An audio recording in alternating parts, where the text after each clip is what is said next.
자, 무권대리입니다. 138페이지 무권대리 중요합니다. 무권대리는 좀 어려워하시는 부분인데 시험에는 뭐 거의 무조건 나온다고 봐야 되고요. 이것도 기본적인 틀만 좀 잡으면 돼요. 일단 갑이라는 사람이 있는데 을이 갑의 물건을 병에게 팔아먹었어요. 여기서 이제 우리가 첫 번째 생각해야 될 것은 뭐냐 하면요. 을이 어떻게 갑의 물건을 팔아먹었을까 하는 문제예요.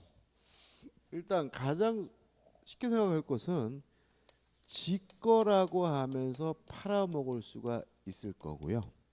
만약에 갑의 물건을 지 거라고 해서 팔아먹었으면 말 그대로 그냥 남의 물건을 팔아먹은 거예요. 타인 소유물의 뭐죠? 매매인 거죠. 근데 만약에 을이 대리인이라고 현명하면서 팔아먹었어요. 그러면 만약에 실제로 을에게 대리권이 있다면 이거는 뭐가 되냐면 유권 대리가 되는 거고, 실제로 을에게 대리권이 없다면 이게 뭐가 되냐면 무권 대리가 되는 거죠. 그래서 무권 대리란 뭐냐면 대리인이라고 현명을 했지만 대리권이 없는 경우가 무권 대리예요. 만약에 대리인이라고 현명하지 않고 자신의 소유라고 팔아먹었으면 이거는 단순히 남의 물건을 팔아먹은 거예요. 그래서 우리가 타인 소유물의 매매는 유효하고요. 담보 책임이 문제가 되지. 뭐가 있냐면 무권 대리하고는 아무 상관이 없고. 그래서 처음에 우리가 잊지 말 것은 무권 대리가 되려면 반드시 대리인이라고 뭘 해야 돼요? 현명을 해야 된다는 거 꼭 가지고 와야 돼요. 그죠? 그다음에 요 무권 대리가 둘로 나뉩니다. 첫째, 좁은 의미의 무권 대리에서 협의의 무권 대리와 그다음에 두 번째 표현 대리로 나뉘어요. 일단 둘 다 무권 대리인데 뭐가 다르냐면요. 누가 책임을 지는지가 다릅니다. 만약에 을에게 대리권이 없기 때문에 을 무권 대리인이 책임을 부담한다면 이걸 우리가 협의의 무권 대리라고 하고요. 을에게 대리권이 없는데도 불구하고 특별히 본인이 책임을 져야 된다면 이걸 우리가 뭐죠? 표현 대리라고 합니다. 물론 협의의 무권 대리가 원칙인 거예요. 그죠? 다시 말하면 을과 병이 매매 계약을 했는데 매매 계약 효과가 갑에게 발생하려면 을에게 뭐가 있어야죠? 대리권이 있어야 되겠죠. 근데 을에게 지금 뭐가 없어요? 대리권이 없다면 요 매매 계약 효과는 갑에게 뭐 하잖아요? 발생하지 않고요. 요 매매 계약에 대해서 누가 책임을 져야 되겠어요? 을이 책임을 져야 되겠죠. 그래서 협의 무권 대리가 원칙인 거고 표현 대리는 뭐예요? 예외인 거예요. 그래서 표현 대리란 무권 대리인데도 불구하고 특별히 예외적으로 본인이 책임을 부담해야 되는 무권 대리가 뭐가 되는 거죠? 표현 대리가 되는 거죠. 그럼 여기서 좀 생각해 볼 게 있는데, 자, 표현 대리는 특별히 본인이 책임을 지는 거니까 본인이 책임질 만한 뭐가 필요하냐면 특별한 사유가 필요한 거예요. 첫 번째, 대리권 수여의 표시입니다. 대리권 수여의 표시에 의한 표현들이에요. 무슨 얘기냐면 갑이 을에게 대리권을 수여하지 않았어요. 그래놓고 병한테 을이 내 대리인이야라고 표시를 했다면 서로 을에게 뭐가 없더라도요? 대리권이 없더라도 누가 책임을 져야 돼요? 본인이 책임을 져야 되는데 이걸 우리가 대리권 수여의 표시에 의한 표현들이라고 하는 거죠. 두 번째, 권한을 넘은 표현들입니다. 자, 예를 들어서 을이 갑에게 네가 내 대신 저당권 좀 설정해 줄래? 라고 하는 대리권을 줬어요. 근데 을이 병과 만나서 저당권을 설정한 것이 아니라 팔아먹었어요. 그러면 을은 저당권을 설정할 대리권이 있지 매매할 대리권은 없는 거니까 이것도 뭐예요? 무권대리인데 이런 계기를 누가 제공했어요? 본인이 제공했기 때문에 누가 책임을 집니까? 본인이 책임을 지는데 이게 뭐죠? 권한을 넘은 표현들이에요. 그 다음에 세 번째 대리권 소멸후의 표현들이죠. 말 그대로입니다. 을에게 원래 대리권이 있어서 병이 을과 매매 교섭을 하고 있었거든요. 근데 을의 대리권이 뭐가 됐냐면 소멸됐어요. 그러면 갑이 병한테 알려줘야죠. 안 알려주는 바람에 병은 아직도 을에게 대리권이 있다고 믿고 매매 계약을 했다면 누가 책임을 져야 돼요? 본인이 책임을 져야 되는데 이게 뭐죠? 대리권 소멸후의 표현들이죠. 그래서 표현들이란 요 셋 중에 한 가지 사유가 있고 만약에 상대방이 선의이고 무과실이라면 서로 을에게 대리권이 없더라도 본인이 책임을 지게 되는데 이게 뭐죠? 대리권 이게 뭐죠? 표현 대리가 되는 거죠. 그 다음에 우리가 이제 공부할 때 협의 무권 대리에서 뭘 배우냐면 본인이 추인할 수 있고 상대방이 채고할 수 있고 처리할 수 있다는 것을 배우는데 그거는 두 가지의 뭐요? 공통된 내용이다. 두 가지가 다른 것은 뭐만 다른 거예요? 누가 책임을 지는지만 다른 겁니다. 따라서 둘 다 무권 대리이기 때문에 첫째 본인이 뭐 할 수 있냐면 추인할 수 있어요. 두 번째 둘 다 무권 대리이기 때문에 둘 다 상대방이 채고할 수도 있고 상대방이 철회하는 것도 가능해요. 그래서 이 두 가지는 두 가지 무권 대리의 뭐죠? 공통된 내용이라는 것도 좀 생각해 보시기 바랍니다. 자, 여기까지 왔는데 이제 시험 문제 이런 거 참 많이 나와요. 상대방이 유권 대리임을 주장하는 경우에 법원은 표현 대리 성립을 고려하지 않는다. 오해예요. 왜냐하면 표현 대리는 뭐의 일종인 거죠? 무권 대리의 일종이기 때문에. 그죠? 그 다음에 두 번째 본인 스스로 표현 대리 성립을 주장할 수 있다 그러면 X예요. 왜냐하면 본인이 표현 대리 성립을 주장한다는 말은 본인이 뭐 하겠다는 얘기예요? 책임지겠다는 얘기인데 책임지고 싶으면 본인은 뭐 하면 그만이에요? 추인하면 그만인 거죠. 왜요?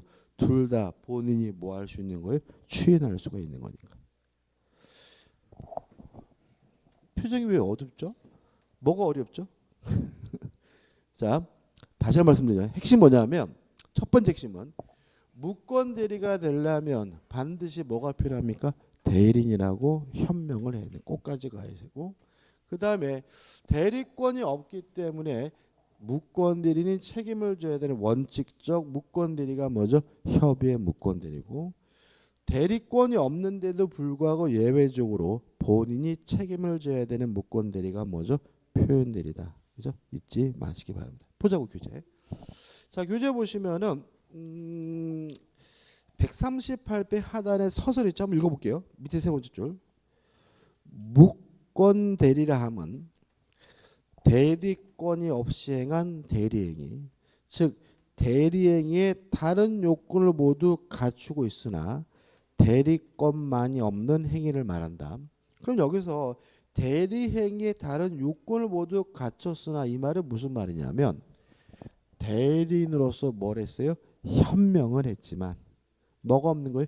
대리권이 없는 게 뭐죠? 무권대리다. 이런 얘기고 현명하지 않고 자신의 소유라고 해서 팔아먹었으면 무권대리가 아니라 뭐죠? 타인 소유물의 매매가 된다는 거 주의하셔야 되고요. 우측에 보시면 협의의 무권대리가 나오죠. 의 나와 있고 2번 계약의 무권대리에서 1번 본인에 대한 효과입니다. 자, 130조가 나와 있는데 한번 읽어볼게요. 대리권 없는 자가 타인의 대리인으로 한 계약은 본인이 이를 추인하지 아니하면 본인에 대하여 효력이 없다 이렇게 나와 있죠. 다시 말하면 을과 병이 예를 들어서 갑소유 A 토지에 대해서 매매 계약을 체결했더라도 요 매매 계약 효과가 갑에게 뭐죠? 발생하진 않아요. 을에게 뭐가 없어요? 대리권이 없으니까요. 따라서 기본적으로 갑은 을과 병의 매매에 대해서 뭐 할 바가 없는 거죠? 신경 쓸 바가 없는 거죠. 동의하시죠? 그죠? 갑은 원래 제일 재밌는 구경이 뭐죠? 불구경하고 쌈구경이잖아요. 그죠? 그래서 어떻게 자식들 왜 딴 거 쥐들이 싸움박질이냐고 신경 쓸 필요가 없는데 신경 쓸 일이 생길 수가 있어요. 예를 들어서 만약에 갑이 요 땅을 한 1억 정도 받으면 좋겠다라고 생각을 했는데 이놈이 시키지도 않았는데 병과 만나서 1억 5천에 매매 계약을 하면 이때 갑은 뭐예요? 신경이 팍 쓰이는 거죠. 그럼 갑이 뭐 할 수 있습니까? 추인할 수 있고요. 추인하게 되면 요 매매 계약 효과가 소급해서 갑에게 뭐죠? 발생하는 겁니다. 다시 말하면 무권 대리행위에 대해서 본인은 뭐 할 수 있는 거죠? 추인할 수가 있는 거죠. 그래서 교재에 본인의 뭐가 나와요? 추인권 이렇게 나와 있죠. A번 추인의 성질이 나오는데 만약에 갑이 요 매매 계약이 마음에 들어서 추인하고자 할 때는 병이나 을로부터 동의나 승낙을 받을 필요는 없으니까 추인은 뭐죠? 단독행위고 추인권은 승낙을 받지 않고 일방적으로 하는 뭐죠? 형성권이고요. 그 다음에 B 추인의 방법 특별한 제한이 없습니다. 말로 하든 문서로 하든 없던 방법이든 상관이 없고요. 특히 명시적으로 할 수도 있고 묵시적으로 할 수도 있어요. 근데 문제가 되는 것은 넘겨보시면 판례는 일단은 좀 넘기고 판례 밑에 보시면 C번 추인의 상대방이 나와요. 자, 교재 읽어볼 건데 한번 생각해 보자고요. 추인은 누구한테 하는 것이 일반적이냐면 상대방에게 하는 것이 뭐죠? 일반적입니다. 근데 꼭 그래야 되는 것은 아니고요. 무권 대리인에게 추인하는 것도 뭐죠? 가능하고요. 만약에 승계인이 있다면 승계인에게 추인하는 것도 뭐죠? 가능해요. 근데 문제는 뭐냐면 우리 민법에 무권 대리인에게 추인한 경우에는 그 사실을 모르는 선의 상대방에게 뭐 하지 못하냐면 대항하지 못한다고 규정을 두고 있어요. 한번 읽어볼게요. 추인의 의사표시는 상대방에게 해야 함이 원칙이지만 무권 대리인에게 할 수도 있다. 다만 무권 대리인에게 한 경우에는 상대방이 그 사실을 알지 못하면 상대방에 대하여 추인의 효과를 뭐하지 못해요? 조장하지 못한다죠. 첫 번째 결과고요. 무권 대리인에게 추인한 경우에는 그 사실을 모르는 선의의 상대방에게 주장하지 못한다. 뭐 하지 못해요? 대항하지 못한다는 거 꼭 기억해 두셔야 됩니다.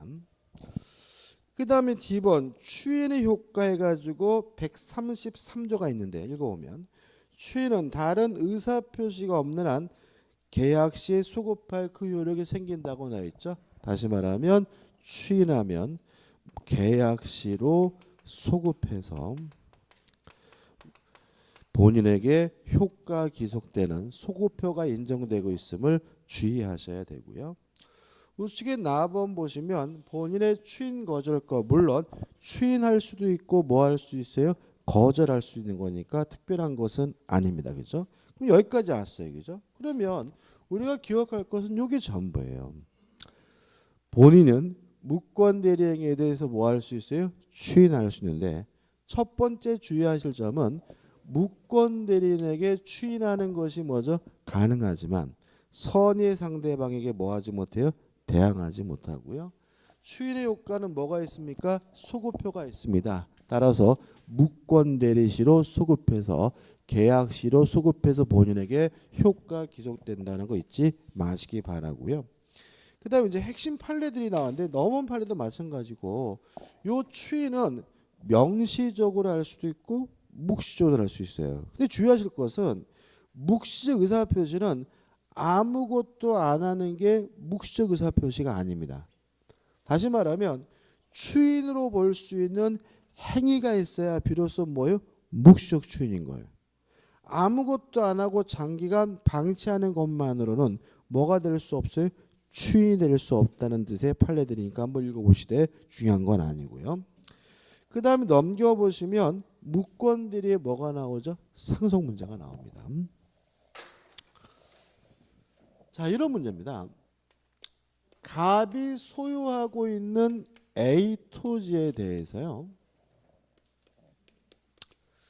을이 대리권도 없이 대리인이라고 현명을 해가지고 병과 만나서 매매 계약을 했는데, 문제는 갑이 을의 아버지고요, 을은 갑의 아들이었어요.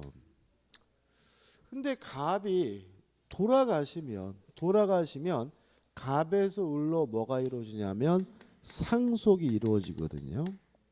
근데 상속은 민사상 법적주의도 승계시킵니다.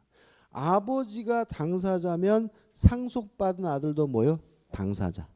아버지가 제3자면 상속받은 아들도 뭐요? 제3자.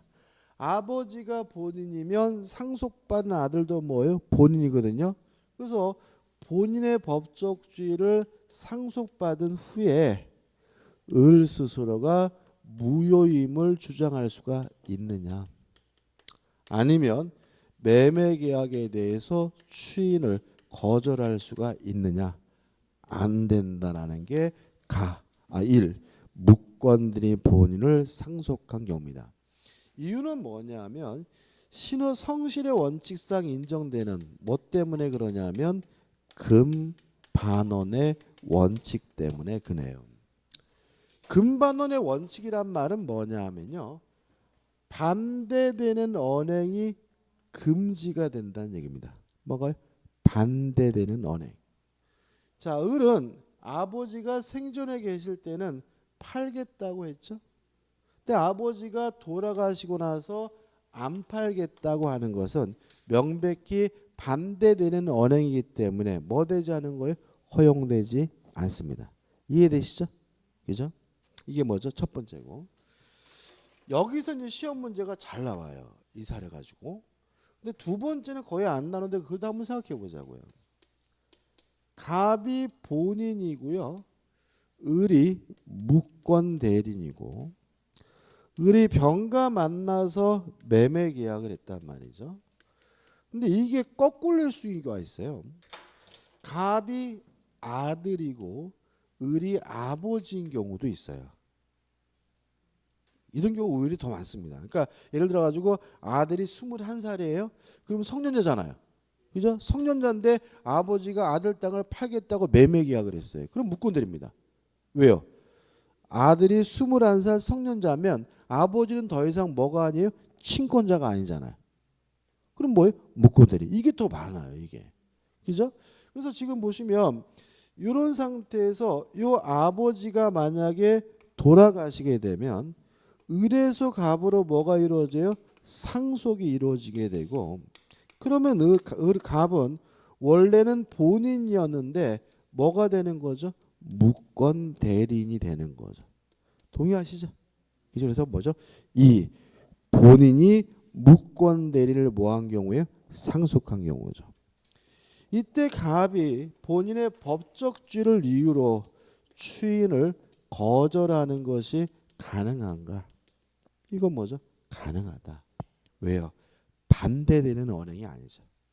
갑은 아버지가 생존해 계실 때도 갑이 팔겠다고 한 바가 없는 사람이니까 아버지가 돌아가신 후에 안 팔겠다고 하는 것은 뭐가 아니에요?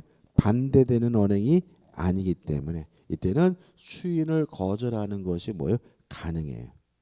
이해되시나요? 자, 보세요.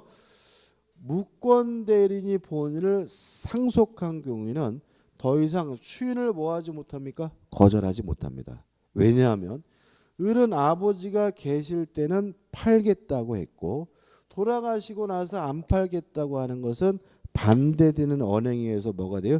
금지가 되는 거죠. 근데 반대로 본인이 무권 대리인의 지위를 상속한 경우에는 본인의 지위에서 뭐 할 수 있습니까? 추인을 거절할 수가 있습니다. 왜냐하면 갑은 아버지가 생전에 계실 때도 팔겠다고 한 바가 없기 때문에 뭐가 아닌 거죠? 반대되는 언행이 아니기 때문에 그렇습니다. 끝입니다. 그 다음에 이제 그 다음에 하단에 보시면 2번에서 상대방에 대한 효과가 나오죠. 일단 상대방은 채고할 수 있습니다. 뭘 채고하냐면 본인에게 추인할 건지 안 할 건지 그 여부에 대해서 채고할 수 있고요. 채고 기간 내에 확답을 바라지 않으면 이때는 추인을 거절한 것으로 뭐가 돼요? 확정이 되고요. 이 채고는 선의 상대방뿐만 아니라 악의 상대방도 뭐 할 수 있어요? 채고할 수 있습니다. 다시 말하면 무권 대리인과 거래한 상대방은 갑에게 추인할 건지 안 할 건지를 결정해 달라고 뭐 할 수 있어요? 채고할 수 있고 채고 기간 동안 갑이 확답을 바라지 않아요? 말을 씹어요. 그럼 뭐 한 것으로요? 추인을 거절한 것으로 뭐가 돼요? 확정이 되는데 이 채고는 선의 상대방뿐만 아니라 악의 상대방도 할 수가 있습니다. 그 다음에 상대방은 철회할 수가 있어요. 주의하실 것은 선의 상대방만 철회할 수 있고요. 악의 상대방은 철회할 수가 있는데 조심할 것은 추인 전까지만 할 수가 있습니다. 만약에 본인이 이미 추인한 상태라면 더 이상 상대방은 뭐 하지 못하냐면 철회하지 못해요. 자, 왜 그런 거죠? 철회라는 것은 효과가 발생하기 전에 효과 발생을 막는 것이 뭐죠? 철회잖아요. 그럼 이미 본인이 추인해가지고 이미 효과가 있다면 더 이상 상대방은 뭐 하지 못하는 거예요? 철회하지 못하는 거예요. 이해되시죠? 근데 여기서 좀 생각해 볼 게 있어요. 요거죠. 자, 만약에 갑이 무권 대리인에게 추인한 경우에는 그 사실을 모르는 상대방은 여전히 철회하는 것이 가능함을 주의하시기 바랍니다. 왜냐하면 무권 대리인에게 추인한 경우에는 그 사실을 모르는 선의 상대방에게 뭐하지 못해? 대항하지 못하니까요. 다시 말하면 추인 전까지만 철회할 수 있다. 본인이 추인하면 상대방은 더 이상 뭐하지 못해요?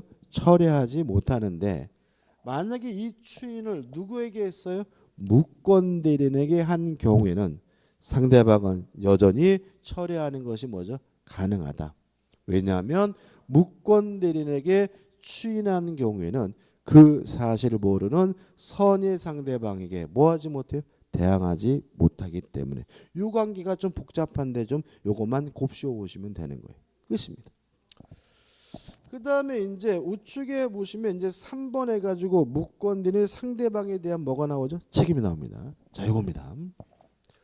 자, 협의의 무권 대리인은 누가 책임을 집니까? 무권 대리인이. 책임의 내용은요.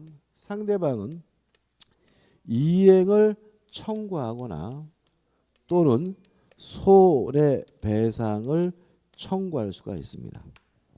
다시 말하면 무권 대리인과 거래한 상대방은 무권 대리인에게 야 사서라도 넘겨줘 라고 뭐 할 수 있어요? 이행을 청구할 수 있고요.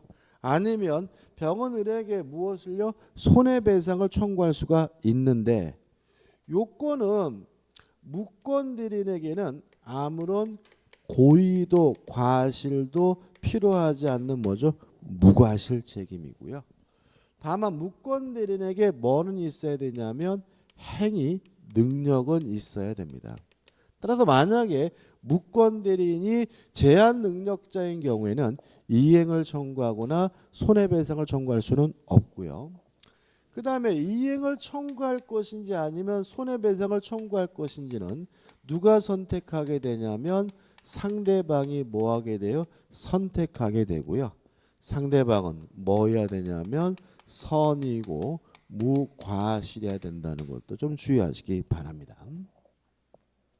교재 보시면은 책임 발생의 요건 해가지고 A, B 의미 없고 넘겨보시면 C 상대방은 뭐 해야 돼요? 선이고 무과실해야 된다. D 무권 대리인이 뭐 해야 돼요? 행위 능력자여야 한다. E C가 ABCD E 맞네. E 무권 대리인에게 뭐는요? 고의과실은 필요가 없다. 일종의 뭐죠? 무과실 책임인 거죠. 그럼 판례가 나옵니다. 자, 판례는 이런 거예요. 이것도 곱씹어 보셔야 되는데. 자, 갑이 본인이고요. 갑에게 A라는 뭐가 있냐면 토지가 있어요. 근데 을은 대리권도 없으면서 대리인이라고 믿고 병가 만나서 매매 계약을 했거든요.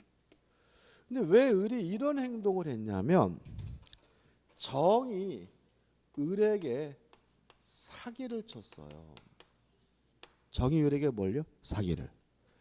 정이 을한테 연락을 해가지고 야 갑이 너한테 땅 팔아달래 라고 하는 바람에 을이 자기에게 대리권이 있다고 믿고 병가 매매 계약을 했어요.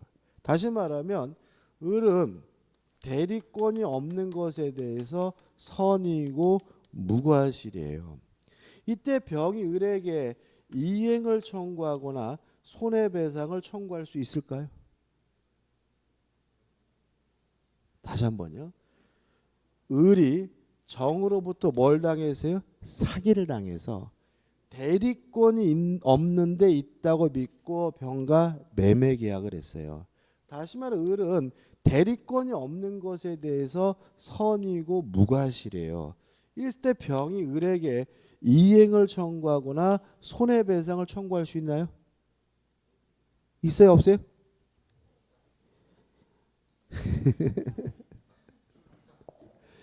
있다. 왜냐하면 무권 대리인에게 뭘 요구하냐면 고의 과실을 요구하지 않으니까. 그 판례예요. 판례가. 그러니까 이게 항상 뭐냐면 상식적이지 않은 것 같은데 자꾸 집어넣는 거야. 아니 우리 뭘 잘못했다고 이런 식으로 나가는 거죠. 다시 말하면 을에게 아무런 무엇이요? 고의 과실도 필요가 없습니다. 따라서 을이 선이고 무과실여도 병은 을에게 이행을 청구하거나 무엇을요? 손해배상을 청구할 수가 있으므로 을이 제3자로부터 사기를 당해가지고 매매 계약을 했더라도 병은 을에게 이행을 청구하거나 손해배상을 뭐 할 수 있어요? 청구할 수 있다는 판례입니다. 책임의 내용 이행을 청구하거나 손해배상을 청구할 수가 있고요. 그죠? 밑에 판례도 마찬가지입니다. 아유, 판례가 두 번 나왔네. 그 다음에 4번 본인과 무권 대리인과 관계가 나오는데 일단 갑과 을은 기본적으로 뭐죠? 아무 관계가 아니에요. 다만 본인이 추인하게 되면 갑과 을의 관계가 뭐가 되냐면 사무관리가 돼요.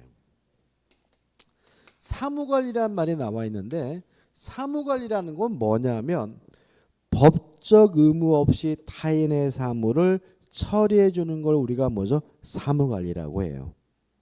예를 들어서 기억나실 거예요.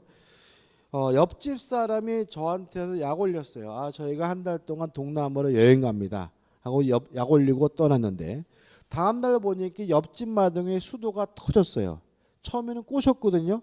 근데 며칠 지나니까 안타까워서 제가 담을 넘어 들어가서 그 옆집 수도를 고쳐줬다면 저 행위가 뭐가 되냐면 사무관리가 돼요. 왜냐하면 저는 옆집 수도를 고쳐줄 뭐가 없어요? 법적 의무가 없죠. 그런데도 뭐 했어요? 고쳐줬잖아요. 자, 사무관리가 뭐라고요? 법적 의무 없이 타인의 사무를 처리해 주는 걸 우리가 뭐죠? 사무관리라고 해요. 그러면 다시 한번 보자고요. 자, 무권 대리인과 갑은 아무 사이 아니잖아요. 근데 만약에 1억짜리 땅을 을이 1억 5천에 매매 계약했다는 이유로 얼싸 좋다 그래서 본인이 추인하게 되면 결과적으로 을은 갑의 땅을 팔아줄 뭐가 없었어요? 법적 의무가 없는데 갑의 땅을 1억 5천에 뭐하게 돼요? 팔아주게 되니까 갑과 을의 관계는 뭐가 돼요? 사무 관리가 된다. 이렇게 되는 거죠. 이해되시죠? 그죠?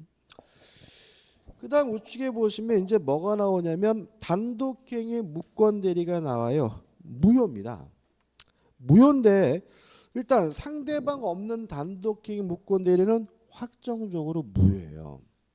2번 상대방 있는 단독행위도 확정적으로 무효인 것이 뭐죠? 원칙인데 교재는 능동대리와 수동대리로 나눠놨지만 나눌 필요가 없어요. 왜 그러냐면 계약과 단독행위 차이점이 뭐예요? 승낙을 얻어서 하는 법률행위가 뭐죠? 계약. 승낙을 받을 필요 없이 일방적으로 하는 것이 뭐죠? 단독행위잖아요. 근데 만약에 을이 병에게 단독행위를 하면서 병으로부터 승낙을 얻었다면 형식은 단독행위지만 실질은 무엇과 다름이 없는 거죠? 계약과 다름이 없는 거죠. 이때는 계약의 무권대리에 관한 민법 규정이 뭐가 돼요? 준용이 되는 거죠. 그럼 이렇게 되는 거죠. 단독행위의 무권대리는 무효입니다. 다만 동의를 받았거나 동의를 해준 경우에는 계약과 다름이 없기 때문에 계약의 무권대리에 관한 민법 규정이 뭐가 돼요? 준용이 된다. 이렇게 기억하면 되는 거고요. 넘겨보시면 대표 예제가 나옵니다. 대리권 없는 을이 갑을 대리하여 병에게 갑소유 토지를 매도하였다. 다음 설명 중 틀린 것은 1번 을이 갑을 단독 상속했어요. 요거죠. 무권대리인이 본인을 뭐 했어요? 상속했습니다. 그러면 무효를 주장할 수 없고 추인을 거절할 수 없죠. 뭐 때문에? 금반원의 원칙 때문에. 따라서 을은 본인의 지위에서 추인 거절권을 행사할 수 없다. 오, 맞는 질문이죠. 2번 을과 계약을 체결한 병은 갑의 추인의 상대방이 될 수 없다. X죠.